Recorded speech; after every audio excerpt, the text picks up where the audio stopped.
Now, there's no serious political dissent really over the key budget measures here, so the government will get them through the parliament fairly quickly. That doesn't mean there'll be no debate, though, over what could have been done, or the speed or the efficiency of the way this budget's being implemented. Basically, does it restore people's jobs and spending power in a way that will drive this country out of recession by about this time next year? Well, let's discuss that and other matters before question time with our Senate panel today. National Senate Leader Bridget McKenzie and Labor frontbencher Shadow Finance Minister as well, Katy Gallagher. Welcome to both of you.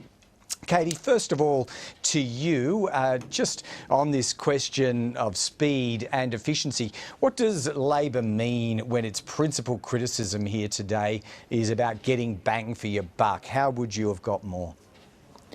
Well, obviously we've just looking at the budget in the first day that we've had it, and I guess what we're seeing is a huge amount of debt, deficits for as far as the eye can see.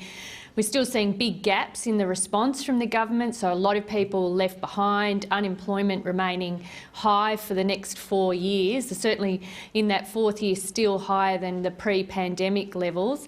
And so I guess the obvious question and the reasonable question we're asking is, with all this money, are we getting the best outcomes that we could have in the recovery, and are we bringing as many people as possible with us? I think that is a legitimate question to raise at this point. All right. We might hear some more from that on Anthony Albanese's budget speech in reply, I suppose, tomorrow. But Bridget McKenzie, as a Victorian, I guess in recent times, recovery from recession must have felt a long, long way off, yet you're now brandishing a budget that tells us it'll pretty much be over by this time or Christmas of next year. Why does that suddenly seem so realistic to you?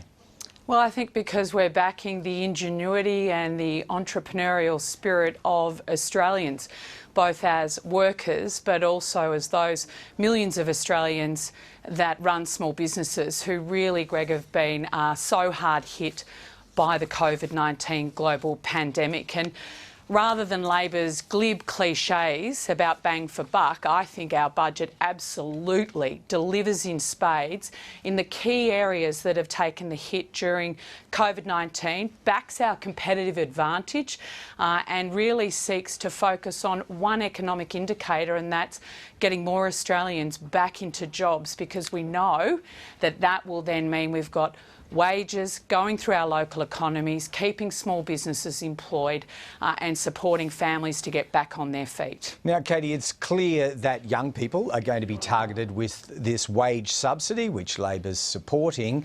But what about a further breakdown, a gender breakdown within the ranks of the unemployed here? I think there's conflicting evidence and views down at Treasury and in the ABS statistics about whether we're in a pink recession or not, whether women have been disproportionately and adversely affected. There is one view that they're actually not right now. For that reason, do you think women should have been more specifically targeted, or are you happy with the settings as they are?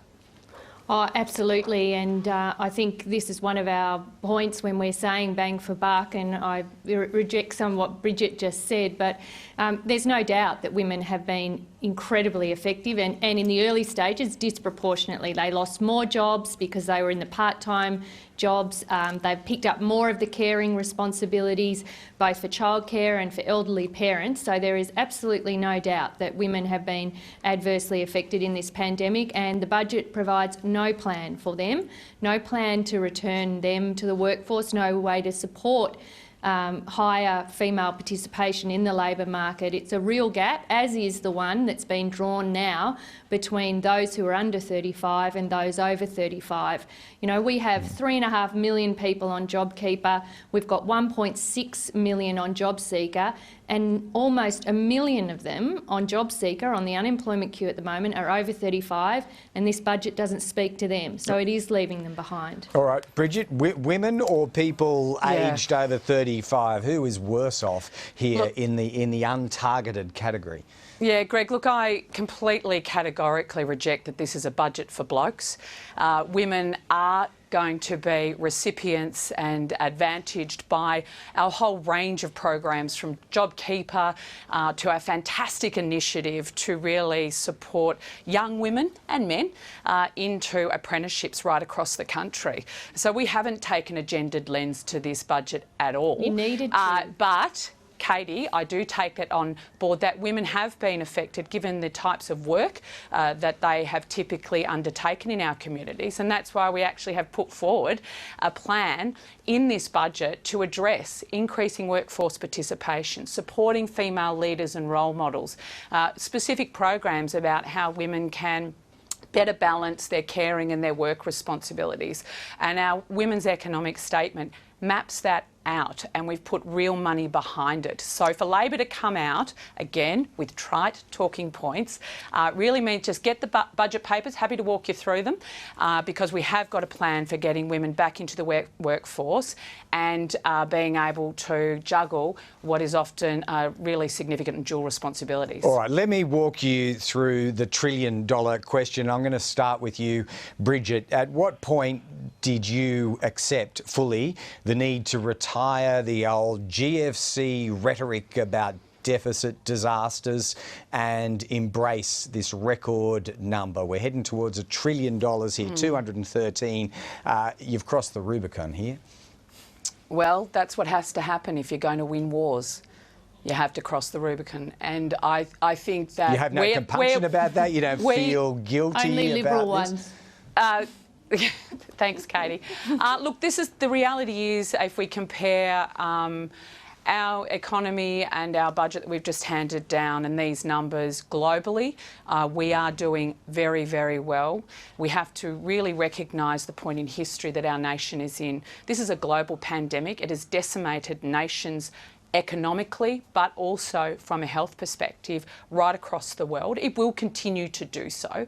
I think our federal government, in conjunction with many of our state governments too around the country, has done the very best they can to balance both the economic impact of the pandemic and also providing positive health impact. So yes, big numbers. It's going to take a long time to pay back, but also we had to do what had to be done in the face of an unprecedented global pandemic, and I think we've done well. All right. Well, Katie, that might be about as close to a mea culpa as you get. We're all in this together. Debt and deficit is the new normal, I suppose, and you're prepared to bury the hatchet on that war, which has raged for fully 12 years now? Well, I don't think it's one, that's the priority for the Australian people. That's what we've focused on, jobs, what needs to be done in the economy. We've been consistent all the time around debt and deficit. That is, you use your budget when you need to invest in the community, protect jobs, protect people. At times of global uncertainty, you need to do that.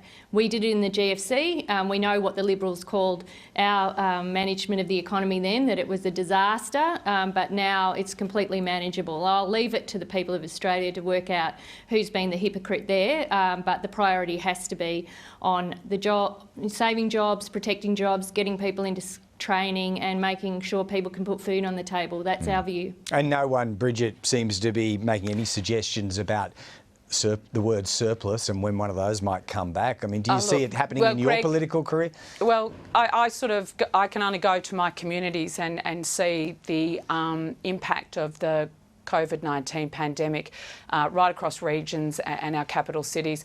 People want job security. They want to move forward into a recovery phase with confidence. That's what this budget gives them. And I'm really excited that Labor will join us in supporting this on jobs, no Katie, surplus on jobs.